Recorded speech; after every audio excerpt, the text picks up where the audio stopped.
They say blood is thicker than water, but nobody warns you that sometimes blood can drown you. My name is Holly, and I need to tell you about the contract that destroyed my family. Not because I regret it, I don't, but because you need to understand what really happened before the lawyers started talking and the newspapers got hold of the story. It started 18 months ago with my sister Sloane crying in my kitchen. I can't do this anymore, Holly. She was clutching a pregnancy test, her third negative that month. The doctors say my eggs are basically ancient history at 29. Can you believe that?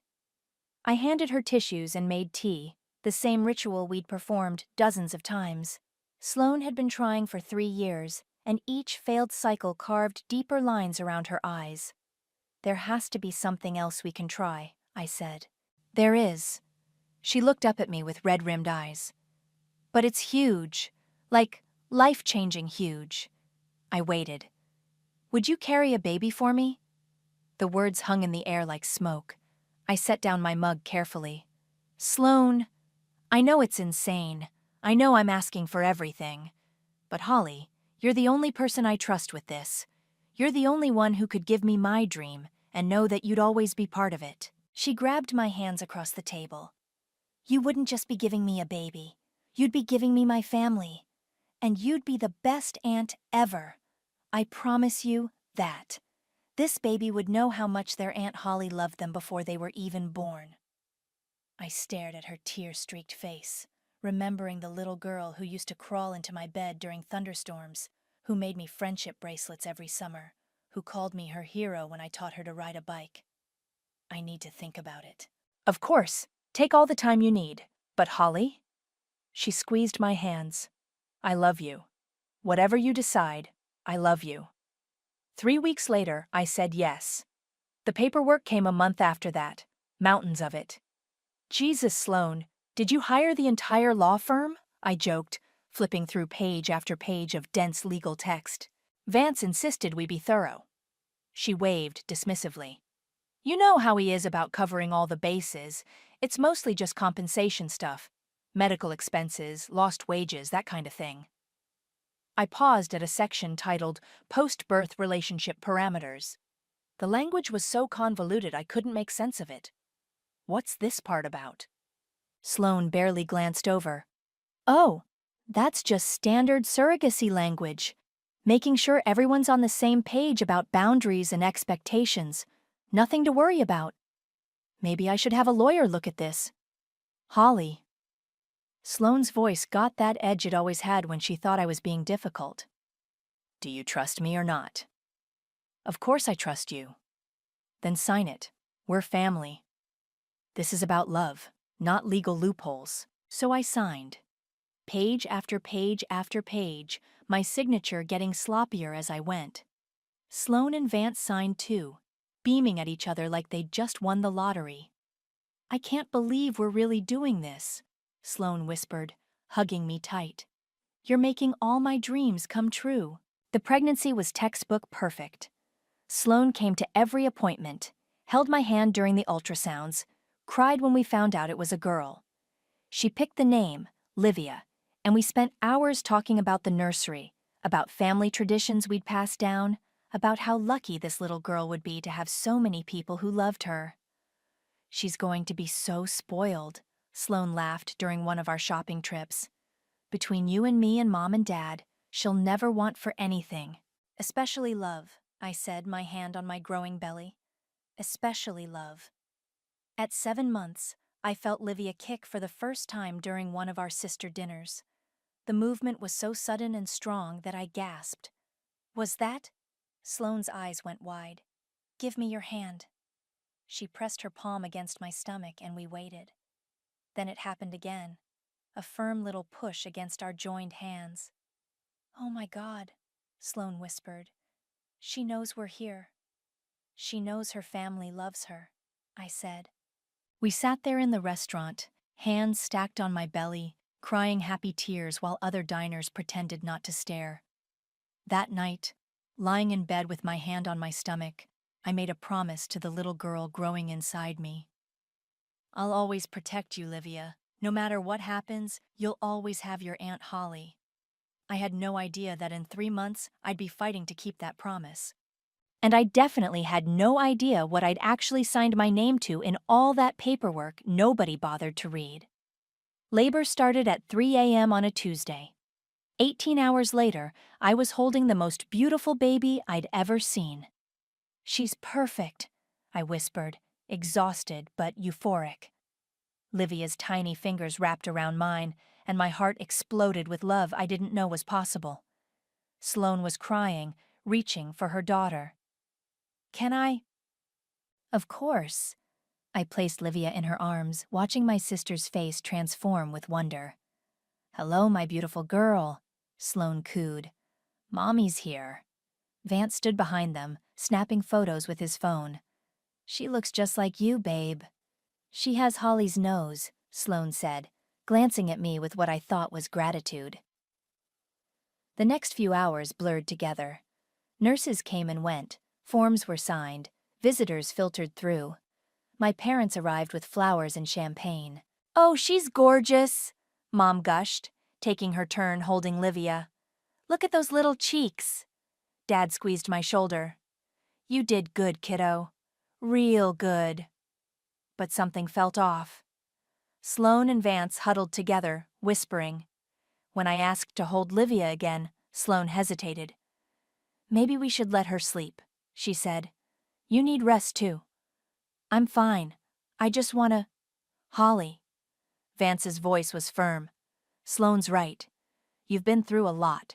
I looked between them, confused. "She's my niece. I carried her for 9 months." "And we're grateful," Sloane said quickly. "So grateful. But she needs to bond with her parents now." The word parents hit like a slap. Not us. Not her family. Her parents. I was discharged the next day. Sloane and Vance left with Livia 2 hours before I was released. They didn't say goodbye. The first week home was brutal. My body ached, my hormones were chaos, and the house felt tomb quiet without the baby I'd carried for 9 months. I called Sloane twice. Both times went to voicemail. "Hey, it's me. Just wanted to check on Livia. Call me back?" She didn't. On day 10, Mom called to invite me to Sunday dinner. "It'll be good for you to get out," she said. "Sloane and Vance are bringing the baby." Finally, I spent an hour getting ready, bought a tiny pink outfit as a gift. I arrived at my parents' house to find everyone already seated around the dining room table. Livia was in a carrier beside Sloane's chair, sleeping peacefully. "There she is," I said, moving toward the baby. "Don't wake her," Sloane said sharply. "She just went down." I froze. "I wasn't going to wake her. I just wanted to see her." "Maybe after dinner," Vance said. "She's been fussy all day." I took my seat, staring at the baby I could barely see from across the table. The conversation flowed around me. Work, weather, plans for the holidays. Nobody mentioned the birth. Nobody asked how I was feeling. It was like I wasn't there. After dinner, I helped Mom clear the dishes. That's when I heard Vance talking to Dad in the living room. "We really appreciate what Holly did," he was saying. "But now we need to focus on what's best for Livia." "Of course," Dad replied. "That's what matters most." "The thing is," Vance continued, "having too many people involved can be confusing for a baby. She needs stability, consistency."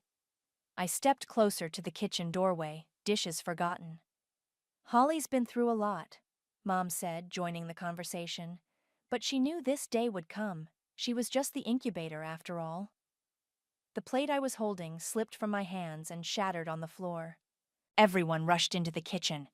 Mom looked mortified, but not apologetic. "Holly, I didn't mean—" "Yes, you did." My voice was steady, but my hands were shaking. "You meant exactly what you said." "Now hold on," Dad started. "No." I looked at each of them, my parents, my sister, my brother-in-law. "I get it now. The job's done. The incubator served its purpose." "Holly, please," Sloane said. "You're being dramatic." "Am I?" I knelt and started picking up the broken pieces. "When's the last time you returned my calls? When's the last time you asked how I'm doing?" "We've been busy." "With my niece." The baby I carried. The baby I delivered. The baby you promised I'd always be part of her life. Sloane's face flushed. Things are complicated now. No, they're not. I stood up, ceramic shards still in my palm. They're actually very simple. You got what you wanted, and now I'm inconvenient. That's not fair, Vance said. Isn't it? I looked at him directly. Tell me, Vance, when's my next visit with Livia? When am I babysitting? When am I taking her to the park or reading her bedtime stories? He didn't answer. Holly, Sloane said quietly, maybe it's better if you stepped back, for everyone's sake, including yours. The words hung in the air like poison gas. For everyone's sake, I repeated, or for your sake. Don't make this harder than it has to be, Mom said. I laughed, but there was no humor in it. Harder? You think this is me making things hard? I walked to the living room and looked down at Livia, still sleeping peacefully in her carrier. She was so beautiful, so perfect, so completely cut off from me. Goodbye, I said to the room. Nobody tried to stop me. That night I deleted their numbers from my phone. All of them except one. I called Natasha. They think I'll just disappear, I told my best friend. They think I'll collapse and fade away like a good little incubator. Will you? She asked. I stared at the stack of legal papers on my kitchen table, the ones nobody had bothered to read carefully. No, I said. I don't think I will. The weeks after that dinner were the darkest of my life. I'd wake up at 3 a.m., my body still programmed to feed a baby who wasn't there. My breasts ached, my hormones were a disaster, and I felt like a ghost haunting my own life. Natasha came over every few days with takeout and tissues. You look like hell, she said, setting Chinese food on my coffee table. Thanks, really what I needed to hear. I'm serious, Holly. When's the last time you showered? I couldn't remember. Come on, she pulled me off the couch. Shower first, then we eat, then we talk about those papers. What papers? The ones you've been staring at for 3 weeks, the contract you signed. After my shower, Natasha had spread the documents across my dining table like she was preparing for battle. Okay, walk me through this, she said. What exactly did they tell you this was? Compensation agreement, medical expenses, lost wages, that kind of thing. Uh-huh. She flipped through pages, her lawyer brain working. And this section here? Post-birth relationship parameters? Sloane said it was standard language about boundaries. Holly. Natasha looked up at me. This isn't standard anything. This is actually brilliant. What do you mean? I mean, whoever wrote this contract wasn't just thinking about surrogacy. They were thinking about legacy. She pointed to a dense paragraph I'd never understood. See this clause? It ties your access to Livia directly to the Family Trust Fund. What family trust fund? The one your grandparents set up. The one worth about $12 million. I stared at her. 12 million? Your grandparents were smart. They created a trust that pays out to family members, but only if certain conditions are met. Conditions about family unity and inclusion. I don't understand. Holly, if Sloane and Vance prevent you from having a relationship with Livia, if they exclude you from family gatherings, deny you access to your niece, treat you like you're not family, they forfeit their share of the inheritance. That's impossible. It's not just possible, it's ironclad. And guess what? If they forfeit their share, it goes to you.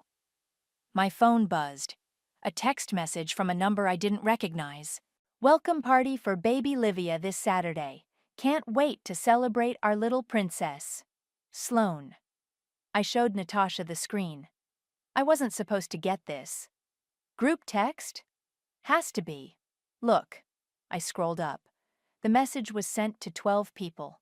Mom, Dad, Vance's parents, Sloane's college friends, some cousins. Everyone except me. They're having a party for my niece and didn't invite me, I said. But they accidentally included you in the planning text. God, they can't even exclude me properly. Natasha was quiet for a long moment. Holly, what do you want to do about this? What do you mean? I mean, you have options. You could let this go, walk away, try to heal, or? Or you could make them face the consequences of their choices. I stared at the contract, then at the text message. They're celebrating without me. The baby I carried, delivered, loved. They're having a party and I'm not invited. Actually, you are invited. They just don't know it yet. What are you suggesting? I'm suggesting we pay them a visit. You need to get your things from Sloane's house anyway, right? The baby clothes you bought? The gifts? Saturday afternoon, I drove to Sloane's house. The driveway was packed with cars. Through the front window, I could see people laughing, holding drinks, passing around a tiny pink bundle. My niece, being celebrated by everyone except the woman who brought her into the world. I used my key, the one Sloane had given me months ago, the one she'd forgotten to ask for back. The house was decorated with pink balloons and welcome baby banners. The living room was full of people I recognized, all cooing over Livia. Holly, Sloane's voice was sharp with panic. What are you doing here? Getting my things, I said calmly. The baby clothes I bought, the gifts I wrapped. You can't just what? Enter the house I have a key to. Collect the belongings I left here? Vance appeared at Sloane's side. This isn't a good time. For who? The room had gone quiet. Everyone was staring at us. Maybe we should talk privately, Sloane said. Why? These are all family friends, right? People who love Livia? I walked over to where Vance's mother was holding the baby. Hi, Mrs. Carter. She's beautiful, isn't she? She is, the older woman said carefully. I carried her for 9 months, delivered her 10 days ago. Holly, Sloane hissed. Stop. Stop what? Telling the truth? I looked around the room at all the uncomfortable faces. I'm Livia's aunt, the one who made her existence possible, but I wasn't invited to her welcome party. It's complicated, Vance said. No, it's not. I pulled out my phone and started recording. It's actually very simple. You got what you wanted, and now you're erasing me. Turn that off, Sloane demanded. Why? Afraid someone might hear how you really feel about your sister? You're being ridiculous. Am I? Tell me, Sloane. When's my next visit with Livia? When am I babysitting her? When am I reading her bedtime stories like you promised? Sloane's face crumpled. Holly, please. You're making a scene. I'm making a scene? I'm the problem here. Yes, the word exploded out of her. You are the problem. You can't just show up and expect everything to be the same. You were the surrogate. The job is done. We need space to be a family. The room was dead silent. There it is, I said to my phone. The truth. I was just the surrogate. The job is done. I stopped recording and looked at my sister. Thank you for clarifying where I stand. I gathered my things from upstairs. The baby clothes, the gifts, the breast pump I'd bought. When I came back down, the party had resumed, but the energy was different. Strained. Holly, Mom said as I headed for the door, let's talk about this. Talk about what? How I was just the incubator? How the job is done? You're twisting things. I'm repeating things. Your words. I looked back at the room full of people celebrating my niece. Enjoy the party. I hope it's everything you dreamed of. That night, Natasha came over with wine and a laptop. So, she said, settling onto my couch. Ready to make some calls? What kind of calls? The kind that remind people what they signed. I looked at the contract spread across my coffee table, then at the video on my phone of Sloane telling me I was just the surrogate. Yeah, I said. I think I am. Tell me about this trust fund, I said, pouring wine for both of us. Natasha pulled up documents on her laptop. Your grandparents were old-school wealthy, built a fortune in real estate, but they were terrified their family would fall apart after they died. So they created a trust. Not just any trust, a behavioral trust. It pays out based on family cohesion. If family members exclude each other, cut each other off, or break family bonds, they lose their inheritance. She turned the screen toward me. Look at this clause.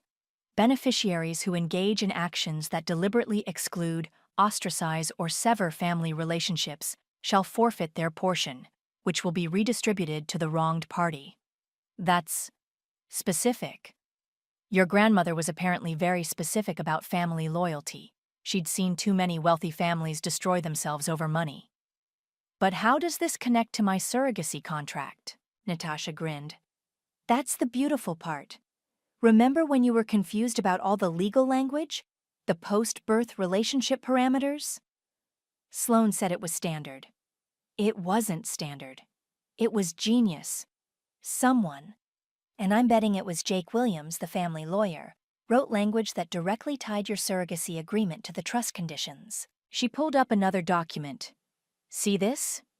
In the event that the intended parents prevent the surrogate from maintaining familial relationships with the child, including but not limited to exclusion from family gatherings, denial of visitation rights, or public statements diminishing the surrogate's family status, such actions shall constitute a violation of family unity provisions outlined in Trust Document 1987B.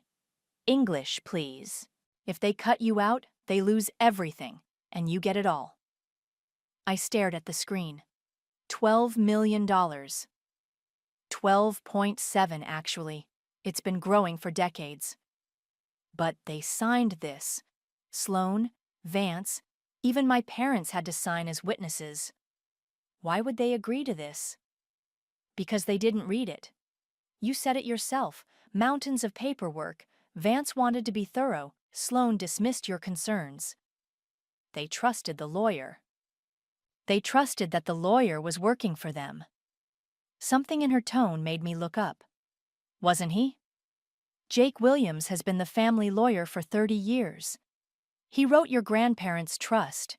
He knew exactly what he was doing when he drafted your surrogacy contract. Are you saying he set them up? I'm saying he protected you, and he protected your grandparents' wishes about family unity. My phone rang. Unknown number. Holly? This is Jake Williams. I think we need to talk. I looked at Natasha, who nodded. Mr. Williams, I was just learning about some interesting clauses in my contract. I'm sure you were. Can you come to my office tomorrow? There are some things we need to discuss. What kind of things? The kind that require privacy and proper documentation. After I hung up, Natasha was practically bouncing. This is it, Holly. This is your moment. I don't know if I can do this. Do what? Hold them accountable for their choices? Destroy my family. They destroyed your family. You're just making sure there are consequences. I walked to the window, looking out at the street where I'd grown up, where Sloane and I had learned to ride bikes, where we'd planned our futures together. What if they change? What if they realize what they've done and try to make it right? Do you think they will? I thought about Sloane's face at the party, the way she'd called me the problem, the way my mother had called me just the incubator. No, I said. I don't think they will. Then what's your choice? Let them win? Let them erase you completely? Or remind them that actions have consequences? The next morning, I sat in Jake Williams' office, a man I'd known peripherally my whole life but never really talked to. Your grandparents were remarkable people, he said, settling behind his desk. They loved this family deeply, but they weren't naive about human nature. They saw this coming. They saw the potential for it. Wealth changes people. Power changes people. They wanted to make sure family loyalty was rewarded and family betrayal was punished. So you wrote the surrogacy contract to trigger the trust conditions. I wrote a contract that protected everyone's interests, including yours. But you knew they wouldn't read it carefully. Jake was quiet for a moment.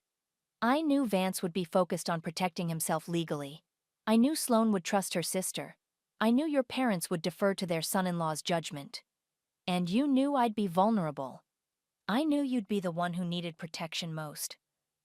He slid a folder across the desk. The question now is, what do you want to do about it? I opened the folder. Legal documents, bank statements, property deeds. This is everything? Everything. The trust, the properties, the investments. All of it transfers to you the moment I file the violation paperwork. And if I don't file?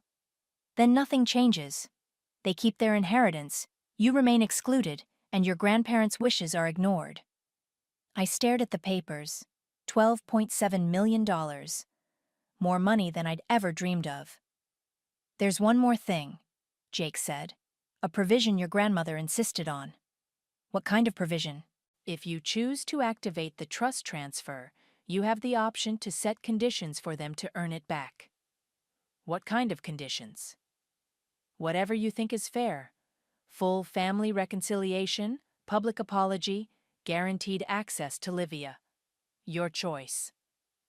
And if they refuse? Then the money stays with you permanently. I closed the folder. I need time to think. Of course, but Holly? Yes?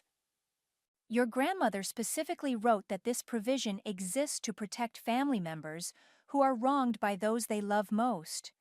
She'd seen too many families destroyed by people who thought love meant they could take without consequence. That evening, I called Natasha. I'm going to do it, I said. File the papers? Not yet. First, I'm going to give them one last chance. What do you mean? I'm going to invite them to dinner, all of them, and I'm going to tell them exactly what they signed. And if they don't care? I looked at the folder on my kitchen table, then at the video on my phone of Sloan calling me the problem. Then they'll learn that being family means more than sharing DNA. When? This weekend, same night as Livia's 1-month celebration. They're having another party? According to the group text I accidentally got invited to again. Natasha laughed. You're really going to do this? Yeah, I said. I really am. I sent the dinner invitation on Thursday. Family dinner at my place Saturday, 7 p.m. We need to talk about Livia and our family's future. Please come. All of you. Holly. Sloan called within an hour. What's this about? She demanded. Exactly what it says. We need to talk. Holly, if this is about the party, it's about a lot of things. Will you come? I don't know. Vance thinks... I'm not asking Vance. I'm asking you. Silence. Then, fine, but we can't stay long. Livia's been fussy. Bring her. What? Bring Livia. She's part of this family too, right? Another pause. I'll think about it. Saturday arrived gray and cold. I spent the morning cooking. Mom's pot roast recipe, Dad's favorite mashed potatoes, Sloane's beloved apple pie, all the comfort foods from our childhood. They arrived together at 7:15.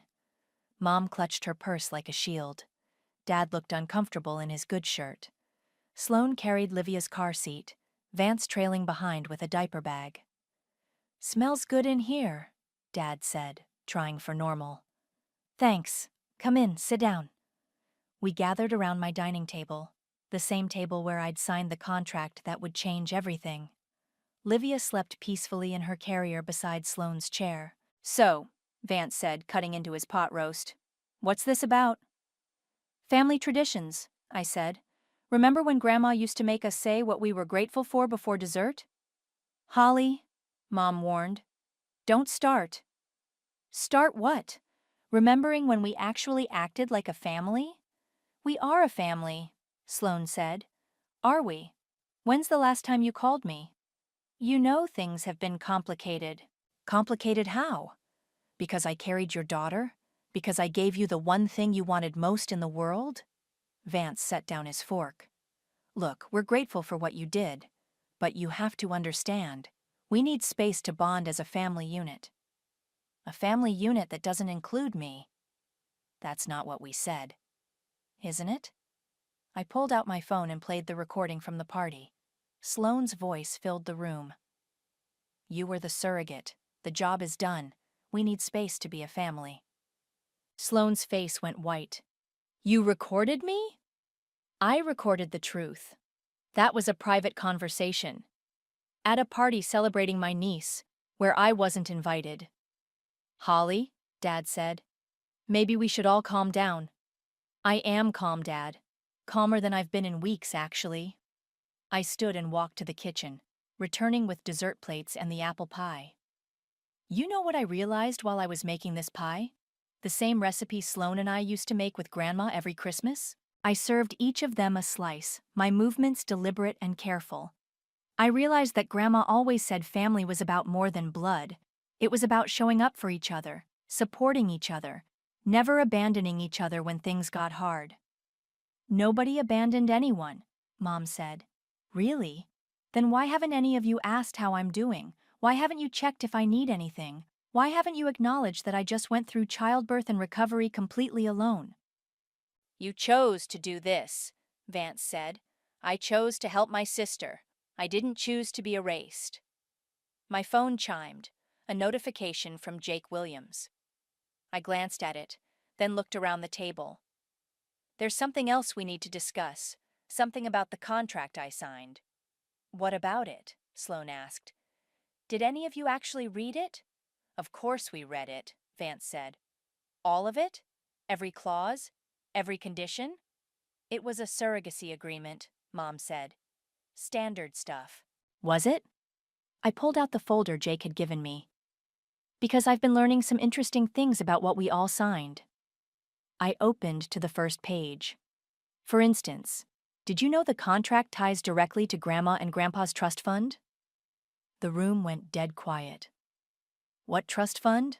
Sloan asked. The one worth $12.7 million? The one that pays out based on family unity and inclusion. Vance's fork clattered to his plate. That's impossible. Is it? Dad, you were there when Grandma set up the trust. You signed as a witness. Dad's face had gone pale.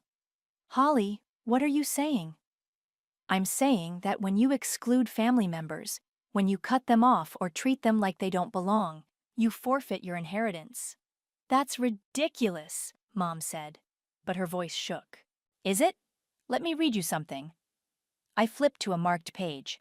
Beneficiaries who engage in actions that deliberately exclude, ostracize, or sever family relationships shall forfeit their portion, which will be redistributed to the wronged party.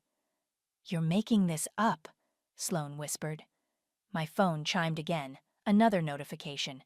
Actually, I'm not making anything up, and neither is Jake Williams, who just sent confirmation that all the paperwork is ready to file. What paperwork? Vance demanded. The paperwork that transfers your inheritance to me, based on your violation of the Family Unity Clause. Sloan started crying. Holly, you can't be serious. I'm completely serious. You called me just the incubator. You excluded me from family gatherings. You told me the job was done, and I needed to disappear. We never said disappear. You didn't have to. Your actions said it for you. Vance stood up abruptly. This is blackmail. No, this is consequences. There's a difference. Holly, Dad said quietly, what do you want? I want what was promised to me. I want to be Livia's aunt. I want to be part of this family. I want the respect and inclusion I was guaranteed when I signed that contract. And if we say no? Mom asked. I looked at each of them, then at Livia sleeping peacefully in her carrier. Then you'll learn that family loyalty isn't just a nice idea. It's a legal obligation. My phone chimed a third time. Jake's message was simple. Papers filed. Transfer complete. Congratulations. I showed them the screen. Too late, I said. You already said no. The explosion that followed was everything I'd expected, and nothing I was prepared for. Vance exploded first. You manipulative bitch! He slammed his hand on the table, making the dishes jump. You planned this whole thing! Vance! Sloan grabbed his arm, but he shook her off. No, she played us, all of us. The whole sob story about wanting to help, about being the loving sister, it was all a setup. Sit down, I said calmly. Don't tell me what to do. You just stole our inheritance. I didn't steal anything. You forfeited it. Mom was frantically scrolling through her phone. This can't be legal. There has to be something we can do. Call Jake if you want, I said. He'll explain it to you. Dad sat in stunned silence, staring at his untouched pie. Holly, Sloane said through her tears. Please, you're my sister. We can fix this. Can we? How? I don't know, but there has to be a way. You can't destroy our family over this. I didn't destroy our family, you did, when you decided I was disposable. Livia started crying, probably startled by all the shouting. Sloane picked her up, bouncing her gently. Look at her, Sloane said desperately. Look at your niece. You're going to ruin her future over hurt feelings? Hurt feelings? I stood up. You think this is about hurt feelings? What else would you call it? I'd call it being erased from my own family. I'd call it being treated like a paid service instead of a sister. I'd call it watching you celebrate my niece while pretending I don't exist. We never pretended. You had a welcome party and didn't invite me. You're planning a 1-month celebration and didn't invite me. When exactly was I going to see Livia again? Sloane couldn't answer. That's what I thought. Vance was pacing now, his face red with rage. You want to know the truth? Fine. We were protecting Livia from you. From me? From your obsession with her, the way you acted like she was yours. It was creepy, Holly, unhealthy. I acted like I loved her, because I do. You acted like her mother. I was her mother for 9 months. No, Sloane screamed. You were her carrier. That's all. You carried her for me. The words hung in the air like a bomb that had just exploded. There it is, I said quietly. The real truth. I was just the carrier. Sloane realized what she'd said, her face crumpling. Holly, I didn't mean… Yes, you did. You meant every word. My phone started ringing. I glanced at it. Natasha. Excuse me, I said, stepping into the kitchen. How's it going? Natasha asked. About as well as expected. They're furious. Good. They should be. Any regrets? I looked back at the dining room, where my family was having a heated, whispered argument while Livia cried. Ask me tomorrow. When I returned, they'd clearly been strategizing. Holly, Dad said carefully. What would it take to reverse this? Reverse what? The trust transfer. What are your conditions? I sat back down, considering. Full family inclusion, guaranteed access to Livia, public acknowledgement of what you did wrong. Public? Mom gasped. You want us to humiliate ourselves? I want you to tell the truth, the same truth you've been telling everyone privately. What truth? Vance demanded. That you used me and threw me away. That you got what you wanted and decided I was inconvenient. We never said that. I pulled out my phone again, scrolling to the recording from the party. Want me to play it again? Holly, Sloane said. Please, I'll do anything. Just give us back what's ours. What's yours? It was never yours. It was Grandma and Grandpa's. They left it to family members who honored family bonds. We are family. Are we? When's the last time you treated me like family? Sloane couldn't answer. Here's what's going to happen, I said. You're going to leave. You're going to think about what you've done. And if you decide you want to be a real family, all of us, including me, then we can talk about conditions. And if we don't? Vance asked. Then you live with the consequences of your choices. They gathered their things in angry silence. Sloane strapped Livia into her car seat, tears streaming down her face. Holly, she said at the door, I love you. I know you don't believe that right now, but I do. If you loved me, you wouldn't have erased me. I was scared. Of what? Of losing her, of sharing her, of not being enough. So you decided I had to be nothing. Sloane had no answer for that. After they left, I sat alone at my dining table, surrounded by the remnants of our last family dinner. My phone buzzed with text after text. Mom, this is not over. Dad, Please reconsider. For the family. Vance. You'll regret this. But nothing from Sloane.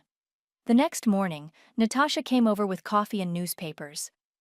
You made the society pages, she said, spreading the paper on my table. The headline read, Local Family Trust Dispute Rocks Social Circle.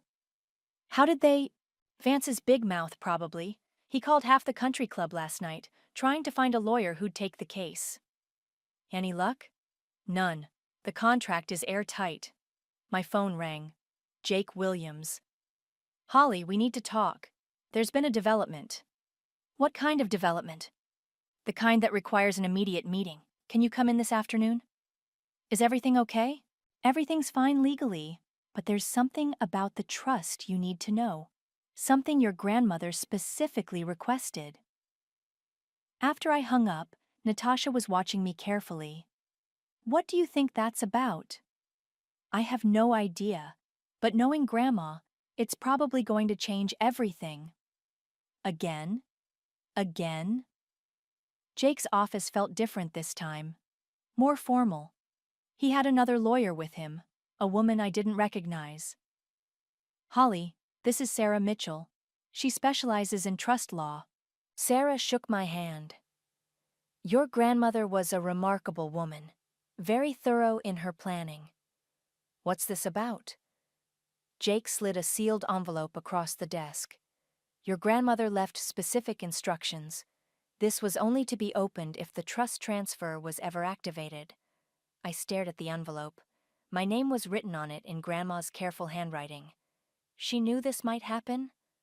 She hoped it wouldn't, Sarah said, but she prepared for the possibility. I opened the envelope with shaking hands. Inside was a letter and another legal document. My dearest Holly, if you're reading this, it means someone in our family forgot what family really means. I'm sorry, sweetheart. I know how much that must hurt. But I also know you. You're strong, like me. You don't let people walk over you, and you don't forget what's right. The money is yours now, as it should be. But I have one more gift for you. One more way to protect yourself and any children who might need protecting in the future. Use it wisely. All my love. Grandma. I looked up at Jake. What's the other document? A secondary trust, one that activates only after the primary trust transfers. It's specifically designed to protect children from family disputes. I don't understand. Sarah leaned forward.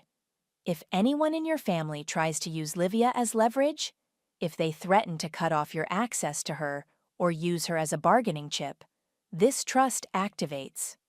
What does it do? It sets up an educational fund for Livia that can only be accessed if you maintain a relationship with her. If they cut you off from your niece, she loses her college fund, her trust fund, everything. How much? $2 million. I stared at them. Grandma set up a trust to protect my relationship with a baby who didn't even exist when she died? She set up a trust to protect family bonds, Jake said. She was very specific about children being used as weapons in family disputes. My phone buzzed. A text from an unknown number. We need to talk. Meet me at the park on Elm Street. Come alone. Sloane.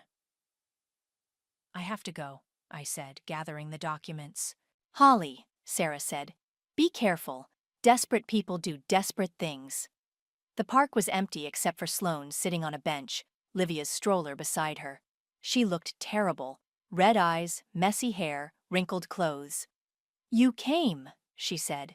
You asked me to. I wasn't sure you would, after everything. I sat on the other end of the bench, keeping distance between us.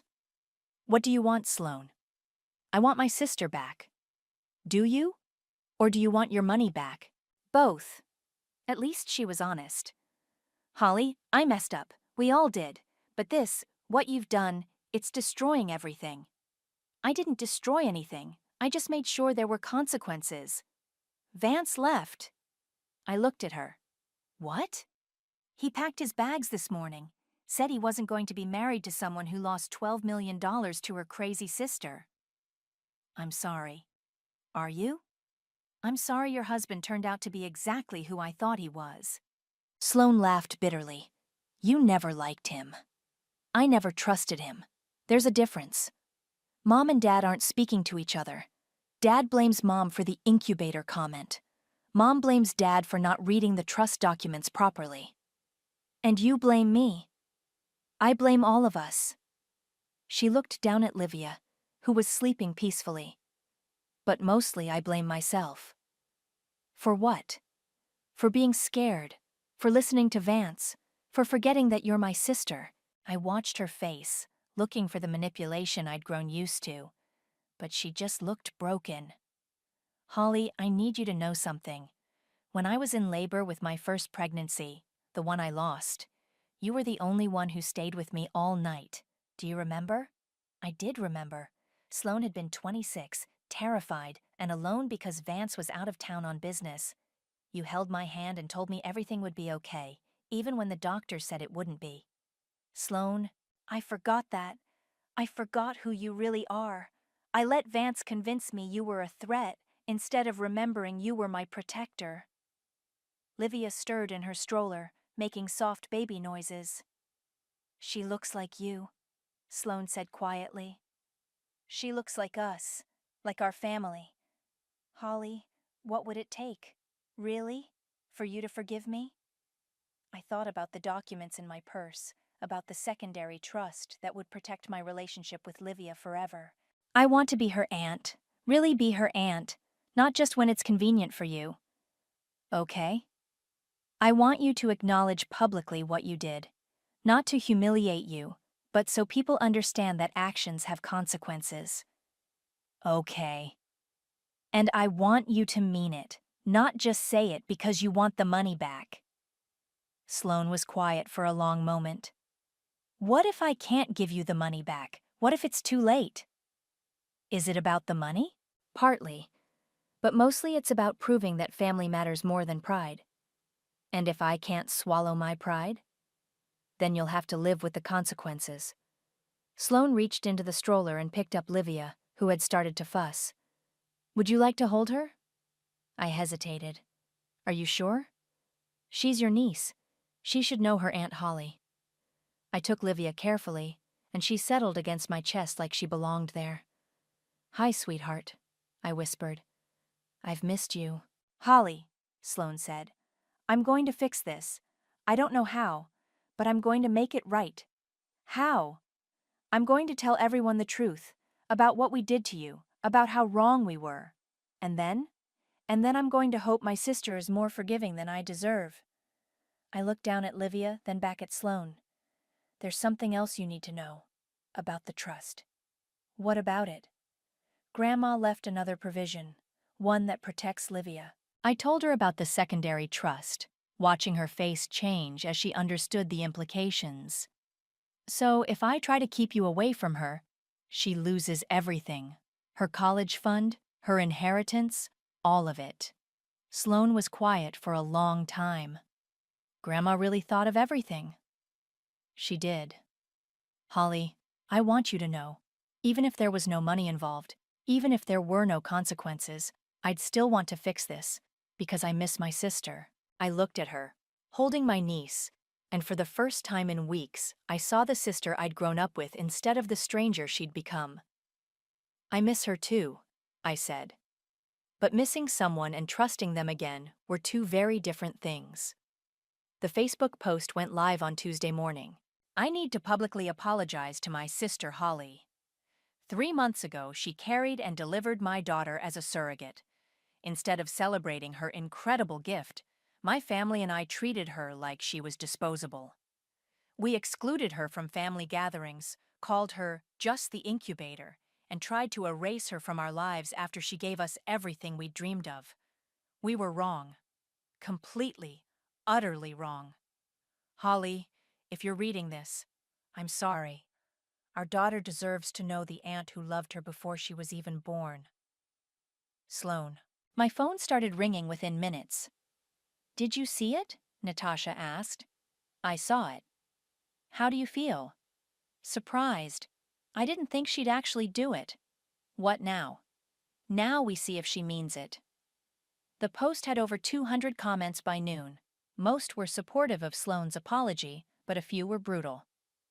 You treated your own sister like a rental womb? Disgusting. Holly deserves better than this family. Too little, too late. Mom called that afternoon. Holly, we need to talk. Do we? Your sister's post. It's causing problems. People are talking. Good. Maybe they should talk. This isn't helping anyone. It's helping me. Finally, people know the truth. The truth is complicated. No, Mom, the truth is simple. You forgot I was your daughter.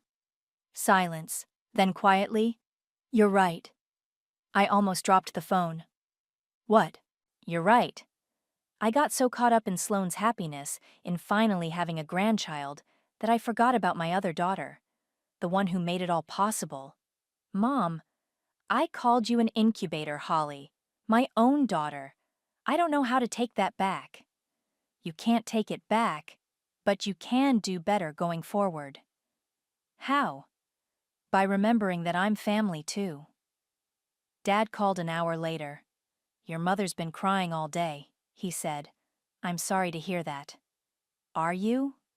Really? I thought about it. Yeah, I am. I never wanted to hurt anyone. I just wanted to matter. You do matter. You've always mattered. Then why didn't you defend me? Because I'm a coward. Because it was easier to keep the peace than to do what was right. And now? Now I'm asking my daughter to forgive a foolish old man who forgot what's important. That evening, Sloane showed up at my door with Livia and a bottle of wine. I brought reinforcements, she said, holding up the baby. Dirty pool, using my niece as a negotiation tactic. Is it working? I stepped aside to let them in. Maybe. We sat on my couch, Livia between us on a blanket, reaching for the toys I'd bought months ago. The post was brave, I said. It was necessary. I needed people to know what kind of person I'd become.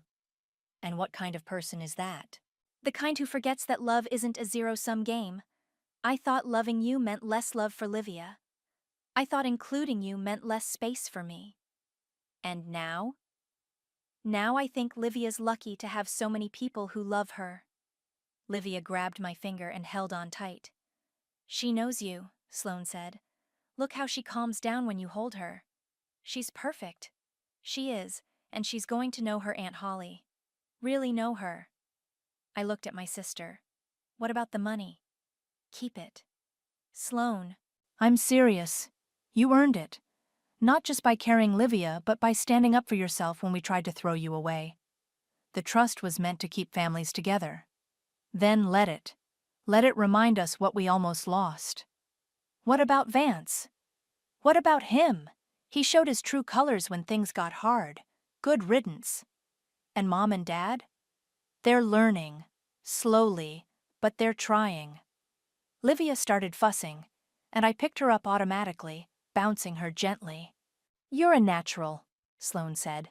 I had 9 months of practice. Holly, I want you to be her godmother. Officially. What?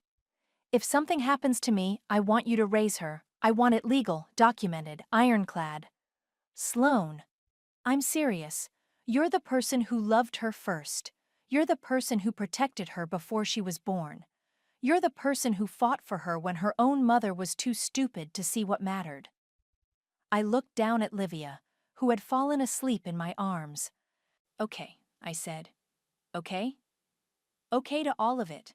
Godmother, family dinners, Sunday visits, everything. And the money? I'll set up a trust for Livia, for her education, her future. The rest, we'll figure it out. We? We. As in family. As in the way it should have been from the beginning.